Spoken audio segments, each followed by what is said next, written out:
لہٰذا جب عذاب قبر کا ذکر احادیث کے اندر آ گیا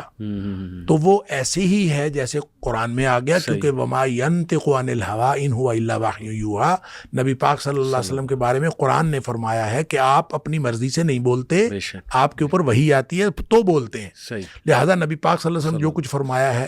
عذاب کی باتیں آپ نے، عذاب قبر کی جتنی باتیں بتائی ہیں، وہ ساری کی ساری اسی طرح سے اتھینٹک ہیں جس طرح سے اگر صحیح حدیث ہو، اگر صحیح حدیث ہو تو وہ اسی طرح سے اتھینٹک ہے جس طرح سے قرآن اتھینٹک ہے۔ دوسری بات یہ ہے کہ قرآن کے اندر کم از کم 4 مقامات پر ایسے اللہ کریم نے ایسی آیات ہیں کہ جس میں واضح طور پر عذاب قبر کا تذکرہ ہے، جی، یعنی اس سے یہ محسوس ہوتا ہے کہ جس دن مریں گے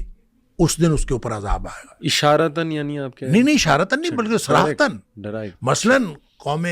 فرعون کے بارے میں، آل فرعون کے بارے میں فرمایا بالکل کہ صبح و شام وہ آگ پر پیش کیے جاتے ہیں، بالکل صبح و شام وہ آگ پر پیش کیے جاتے ہیں، اور جب قیامت والا دن ہوگا تو ان کو لیے بڑے عذاب کی طرف جائیں گے۔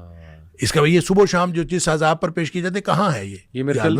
سورہ فصلت ہے، یہ سورہ مومن ہے، سورہ غافر جس کو کہتے ہیں، جی، یہ سورہ غافر ہے۔ اس کے علاوہ سورہ توبہ کے اندر، سورہ انعام کے اندر، سورہ ابراہیم کے اندر کم از کم 4 مقامات قرآن میں ایسے ہیں جس سے اس طرح کے واضح اشارات موجود ہیں جس کو آپ عذاب قبر کہہ سکتے ہیں۔ اب عذاب قبر کا نام لے کے تو قرآن نے نہیں کہا، لیکن وہ عذاب قبر ہی ہے۔ جب آپ مر کے قبر میں گئے تو عذاب عالم برزخ کی بات۔ بالکل